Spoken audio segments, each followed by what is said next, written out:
पिछले 12 घंटे से लगातार इस बात की चर्चा शुरू हो गई है कि अमित शाह बिहार दौरा में आए थे, तो इस बार क्या नया हुआ ये आप अच्छी तरह से समझ रहे हैं। क्योंकि जैसे ही अमित शाह बिहार आते हैं और छठी बार आते हैं तो वो कुछ अलग ही तरीके से अपने आप को रखते हैं और अलग तरीके से ही बिहार की जनता को एक नया संदेश देकर जाते हैं। हालांकि ये संदेश इंडिया गठबंधन को कितना फ़ायदा करेगा ये तो 2024 के चुनाव में और 25 के चुनाव में देखा जाएगा, लेकिन उन्होंने जिस तरह की बातें रखी है वो साफ बता रहा है कि इंडिया गठबंधन के लिए कहीं ना कहीं उन्होंने एक चिंता का कारण जरूर दे दिया है। और नीतीश कुमार पर टारगेट कम करके उन्होंने, चूँकि आप जानते भी हैं कि नीतीश कुमार लंबे समय से बिहार की गद्दी पर हैं, अब इस बात को लेकर के चर्चाएं तेज़ हो गई हैं कि आखिर उन्होंने नीतीश कुमार पर हमला क्यों किया और लालू प्रसाद पर ज़्यादा क्यों किया।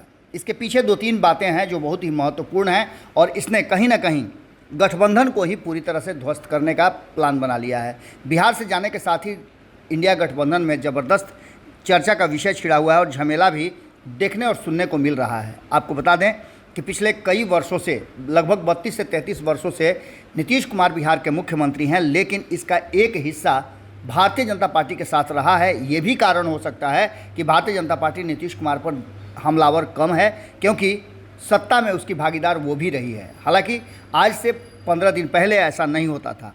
15 दिन पहले नीतीश कुमार को टारगेट करते हुए भारतीय जनता पार्टी कहती थी कि हमें कुछ करने का मौका नहीं दिया। मुखिया नीतीश कुमार थे, जो फैसले करते थे उसमें हमारी मजबूरी थी सरकार को चलाने के लिए और लोगों को चुनाव के बोझ से दूर रखने के लिए सरकार चलती रहे। अब जबकि ये बातें शुरू हो गई हैं कि इंडिया गठबंधन पर इसके क्या असर पड़ेंगे, तो अलग अलग बयान भी सामने आने लगे हैं।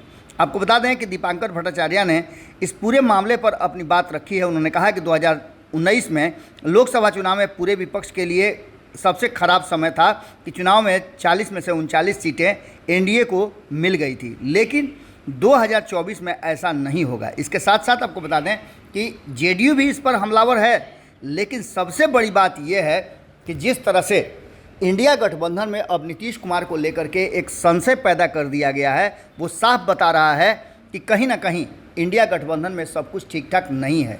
अमित शाह के बयान के बाद, और हम पहले से आपको कहते आ रहे हैं कि जिस तरह से नरेंद्र मोदी ने इस पूरे कहानी को प्लांट किया है, उसे देख करके साफ लग रहा है कि मामला किसी और दिशा में जा रहा है। आपको बता दें कि इस पूरी कहानी में जिस तरह से भारतीय जनता पार्टी और ख़ास करके कहा जाए तो नीतीश कुमार को लेकर के अमित शाह और नरेंद्र मोदी ने प्लानिंग किया है, वो बिल्कुल फिट बैठता हुआ नज़र आ रहा है।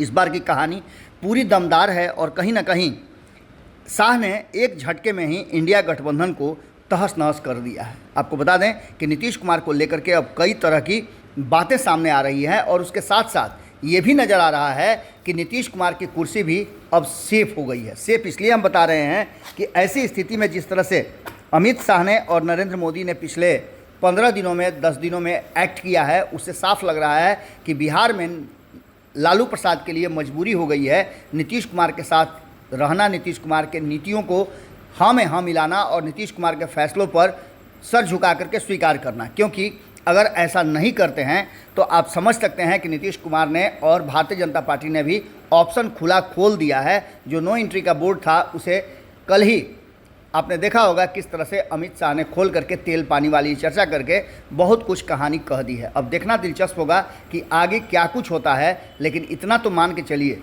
कि अमित शाह ने एक दौरे से पूरी तरह से इंडिया गठबंधन को तहस नहस कर दिया है और नीतीश कुमार के लिए ये कहीं ना कहीं फ़ायदेमंद है। हो सकता है कि आगे आने वाले समय में 2024 और 25 के चुनाव में भारतीय जनता पार्टी को भी फ़ायदा दे दे।